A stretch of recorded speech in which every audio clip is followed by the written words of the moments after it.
keyboard nerds. I was sitting here practicing tonight and I was working on a simple jazz blues lick that I thought would be great to show you. This one works in sort of a traditional F jazz blues organ tune, such as think like Jimmy Smith, The Sermon. It works over the 2-5-1-6-2-5 portion of the progression. That would be like the 2-5-1-6-2-5-1. This one just works great. It's really simple. It breaks down into 3 parts. So I'm going to show you them bit by bit. Then I'm going to show you how to practice it. Here we go. A couple of things to remember. It comes in on beat 3 when you're doing the 2 part of the progression. So for instance, 1, 2, 3, 4. That's where the lick comes in. The first part of the lick outlines a G minor 7 chord. G minor 7 looks like this. And it just simply plays the G minor 7 chord in a descending way. Boom, just like that. 1, 2. The next part of the progression is just one of those stock F blues licks that you probably heard a lot in organ tunes. It goes like this.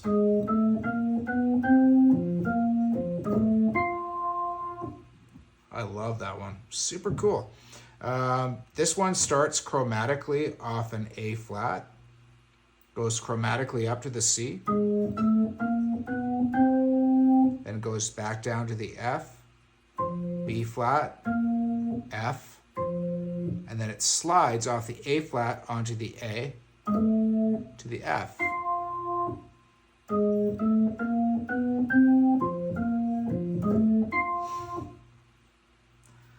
Third part of this lick uses a half-whole diminished scale. These are great. They work great over dominant chords, and this is going to use a C half-whole diminished scale, and it's going to work over the final 2-5 of this progression. So the final bit of this progression is 1, 6. This is where it's going to go 2, 5, 1. It's going to lead us back to the 1. So let me do it again. Here we go. G, C, leading us back to the F. That's the lick. This uses a C half-whole diminished scale. I started learning about these actually from a Joey DiFrancesco instructional book. What I found is when he improvises with these, he's not afraid to just play them ascending 2 octaves or an octave, or descending in 2 octaves, and make that sound really, really cool. And that's kind of where I'm getting this idea from. I'm just playing the scale down 2 octaves. So if you haven't seen this scale before, really interesting. It's a symmetrical scale, which means it has the same pattern, which just infinitely repeats itself, which is half, whole, half, whole, half, whole, half, whole. So half tones and whole tones. The notes are C, C sharp, D sharp, E, F sharp, G, A sharp, C. So you can kind of just practice it. Then start doing it 2 octaves. And then practice it descending 2 octaves.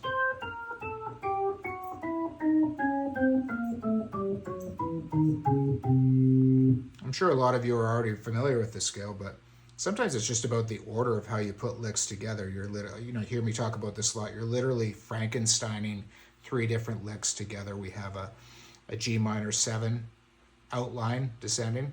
The next lick is, and we got this lick.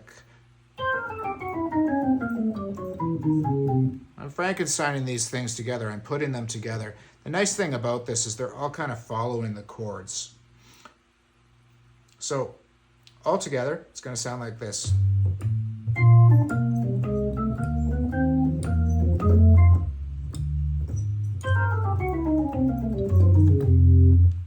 It just so nicely drags us back to the F chord, back into the jazz blues progression. And I should say that, like, when I practice this stuff, and I talk about this a lot, but I always practice painfully slow, you know. I'll work it up.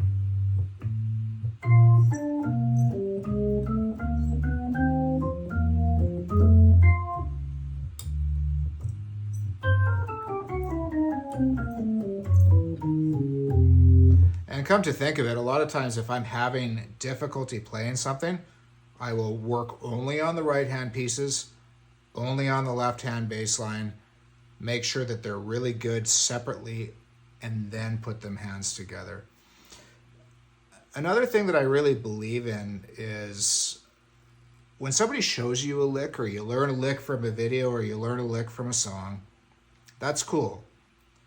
But you're really playing somebody else's lick. So the very first thing that I always try to do, and this might work for you too, is to take that lick and then find a way to play it in your own way. So I always think about what is the concept of a lick, or what is the essence of a lick? How does it work, so that I can then kind of apply my own stuff to it. So I'm just going to try to do this in a really simple example. So this one goes down a G minor 7 chord. So maybe the first thing that I might think is, what would happen if I went up that chord? The second lick is just an F blues lick. What about if I put another F blues lick there?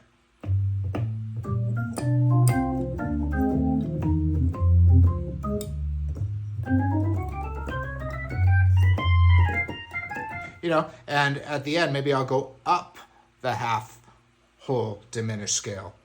Or maybe I'll do a spin on the half whole diminished scale, like a bebop spin, like, just to make it more interesting. So let's try all of that together, going up the G minor 7.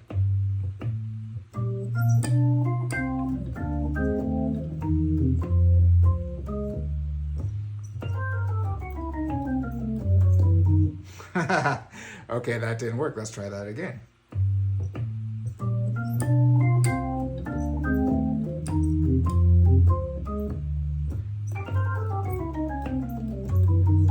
There we go. So sometimes you need to work it out. You need to figure out the time. You need to figure out how to land it properly. But the key is to always be trying to change the licks a little bit. Make it your own. Do your own thing with it. That's how you can develop your own language and your own style, which is really the coolest thing about music, is figuring out who you are as a player. And sometimes learning these other people's licks is just a way to learn new phrases and new dialogue, to be able to bring it into your own playing, so that you can speak in your own way. Anyways, I hope that you enjoyed that lick. There's your Wednesday video. I'll see you next week, and thanks so much for watching, guys. I really appreciate it. Talk to you soon.